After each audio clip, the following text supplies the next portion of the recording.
Hi, hello guys, welcome to the channel. On this tutorial I'll make how to divide a piece of paper like this, to divide into a third evenly or equally on each section of the fold.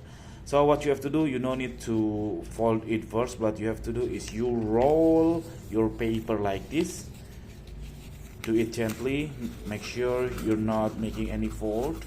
You just roll your paper, and then you see on the cross section like this, and then you loosen gently of your paper until the paper has a 3 level like this.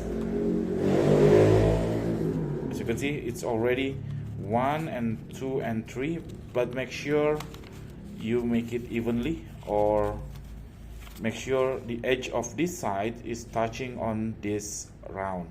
So I will adjust like this, make it gently, and then make sure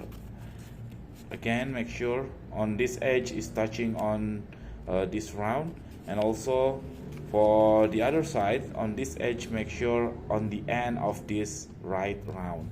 So like this. Okay, I think it's okay. And then just press to make it as a fold. So I already make this paper 3 folds evenly. So let's open foil. Now it's 3 divided fold of paper. That is really useful for me to make timeline. So I just make a line on this 3 line evenly. Oops. Okay, it's really even and it's really cool. Okay, that's it. It's very simple tutorial about this paper, and I hope this tutorial will increase your productivity. Thank you for watching, guys. Thank you. Bye.